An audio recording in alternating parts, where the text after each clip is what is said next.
Hi everyone, so Joe Rogan just made another Dum Dum. As many of you probably already know, Joe Rogan has a bit of a chip on his shoulder when it comes to veganism. He always complains about how annoying vegans are, he always talks about how horrible the vegan diet is. Well, on one of his most recent podcast episodes, Joe Rogan claimed that the Impossible Burger, which does not contain any animal products, is horrible for your health. It's worse than a normal hamburger. And I'll just play the clip for you and we'll rebut each of his claims point by point. Because it's not naturally occurring? Rat feeding studies suggest the Impossible Burger may not be safe to eat. Scroll down. This is GMO science. Rats fed the genetically modified yeast-derived protein soy... Whoa, say that word. Lehemoglobin. Lehemoglobin. He's a good boy. He is the burger's key ingredient developed unexplained changes in weight gain and significant signs of toxicity. Why did I put the word significant in there? It wasn't even there. It felt right. It did. I'm an editor. Okay. Unexplained changes in weight gain and signs of toxicity. And it said the Impossible Burger is a plant-based burger. The key ingredient, which is a protein called soy lehemoglobin, SLH, derived from genetically modified yeast. A rat-feeding study commissioned by the manufacturer, Impossible Foods, found that rats fed SLH developed unexplained changes in weight gain as well as changes in the blood that can indicate that the onset of inflammation or kidney disease as well as possible signs of anemia. Holy Yeah, Impossible Foods dismissed these statistically significant effects as non-adverse or having no toxicological relevance.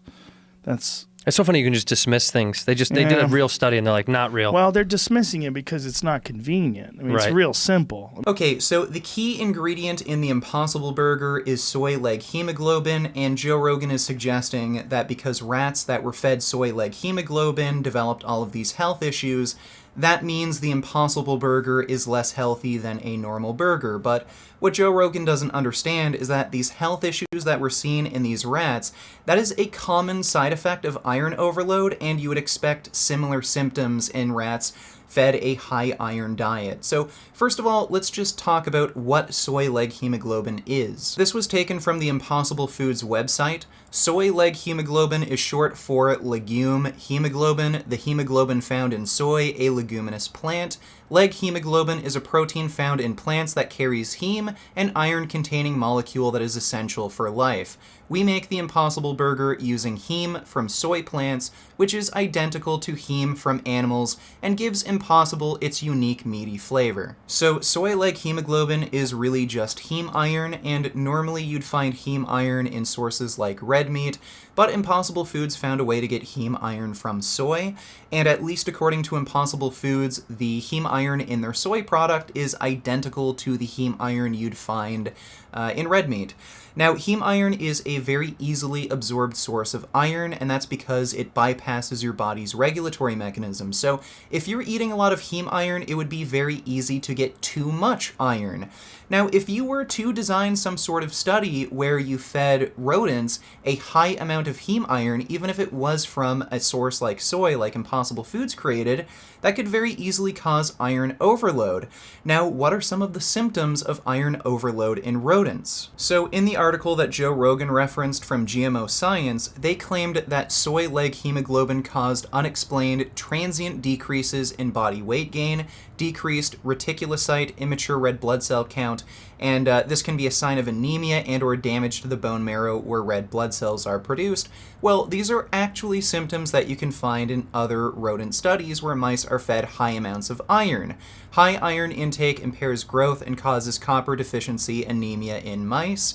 So what the researchers found was that high iron intake inhibited copper absorption, which caused anemia and a slower growth rate in these mice. Now, I don't have access to the rodent study that Impossible Foods conducted, but if their study was conducted in such a way where the control group was not fed a high iron diet and both groups of mice were fed a marginal copper intake, that could explain why the mice fed the leg hemoglobin developed these symptoms of anemia and slower weight gain. It's probably just due to iron overload. Now, if both groups were fed an equal iron intake, It could be the case that leg hemoglobin is more easily absorbed than the form of iron that they fed the control group of mice, but I don't think this really matters. I don't think humans are going to eat a ton of leg hemoglobin where they could potentially risk suffering iron overload. So it doesn't really matter. None of this is particularly worrying. The article from GMO Science also claimed that rodents fed soy leg hemoglobin also suffered from increased blood albumin, which could indicate acute infection or damage to tissues, and increased blood globulin values common in inflammatory disease and cancer. Well, this can also be explained by iron overload. I'd suggest you read this paper titled Iron Homeostasis and the Inflammatory Response. Those with elevated iron levels actually have an increased risk of contracting bacterial and viral infections, including tuberculosis and malaria. Increased iron stores are also correlated with markers of chronic inflammation and other well-established risk factors of diabetes, obesity, metabolic syndrome, atherosclerosis, neurodegeneration, and chronic liver disease. So these rats were clearly suffering from symptoms of iron overload caused by a diet high in heme iron.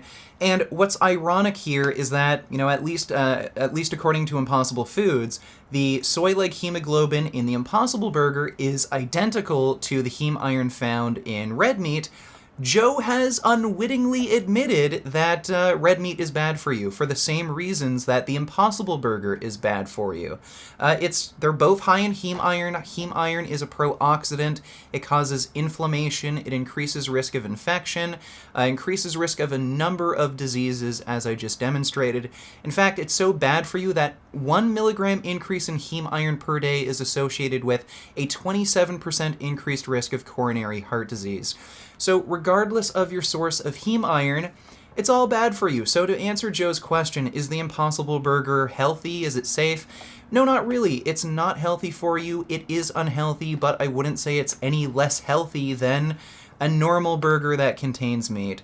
So if Joe is going to claim that the Impossible Burger is bad for you, he's also going to have to admit that a normal hamburger is bad for you, because both the Impossible Burger and a normal burger contain high amounts of heme iron along with saturated fat. The only advantage that the Impossible Burger really has is it's free of cholesterol. So as is typical, Joe Rogan just cherry-picked a source and misrepresented the information in that source to suit his bias, that plant-based options are terrible, you should just stick to eating meat. And even though the Impossible Burger might not be any healthier for you than a normal burger, at least it is a more ethical option. Of course, I don't agree with the company doing animal testing, but they're still not murdering cows to produce their burger, so it is a more ethical option. And if you like this video, maybe consider supporting me on Patreon or through my website. I have some funding perks you may find interesting. If you're looking for clothing, then check out the Vegan Gain store. And if you're looking for online coaching, then check out Quality Gains. He offers customized meal and training programs. And as always, keep making those vegan gains. Beef. What a relief.